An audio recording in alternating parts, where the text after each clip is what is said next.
ننکانہ صاحب ضلعی محکمہ تعلیم ننکانہ صاحب کے زیر اہتمام قائد Azam academy for educational development کے اشتراک سے ہونے والی تربیتی ورکشاپس اختتام پذیر ہو گئیں۔ برٹش کونسل کی طرف سے Punjab education and English language initiative program کے تحت پہلے مرحلے میں ہونے والی اس ٹریننگ کے دوران ننکانہ صاحب، کانگڑا ہل، شاہکوٹ، مورکنڈا اور بچھنگی میں 5 تربیتی مراکز بنائے گئے تھے، جہاں سرکاری تعلیمی اداروں کے 320 پی ایس ٹی اساتذہ کو جدید طریقہ تدریس اور تعلیمی ماحول کو اسٹوڈنٹ فرینڈلی بنانے کے طریقہ کار اور حکمت عملی کے بارے میں آگاہی دی گئی۔ Government Guru Nanak high school میں ہونے والی تربیتی ورکشاپ کی اختتامی تقریب میں district education officer Rana Muhammad Irshad, Shahida Sohail, district head Quaid Azam academy Waseem Khan, expert trainers Muhammad Akhtar Sial, Iftikhar Ahmed اور آصف شبیر اور اساتذہ کی کثیر تعداد میں شرکت کی۔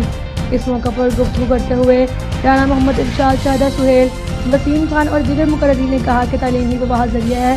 جس سے قوموں کی حالت بدلی جا سکتی ہے۔ سرکاری تعلیمی اداروں میں معیار تعلیم مزید بہتر بنانے پر بہتر نتائج کے حصول کے لیے اساتذہ بالخصوص سرکاری تعلیمی اداروں کے اساتذہ کا تربیت یافتہ ہونا بہت ضروری ہے، جہاں ملکی آبادی کا ایک بڑا حصہ زیور تعلیم سے آراستہ ہوتا ہے۔ انہوں نے اساتذہ پر زور دیا کہ وہ ٹریننگ ورکشاپس کے دوران سیکھے گئے علوم اور حکمت عملی کو اپنے اداروں میں ضرور اپنائیں تاکہ ملک بھر بالخصوص ضلع ننکانہ صاحب میں معیار تعلیم مزید بہتر بنایا جا سکے۔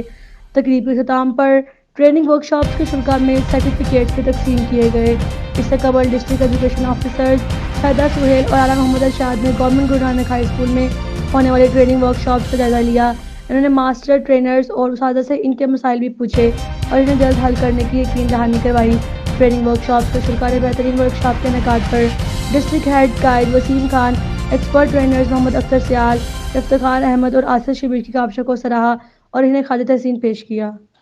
Subscribe to our channel, clicking subscribe button and bell icon.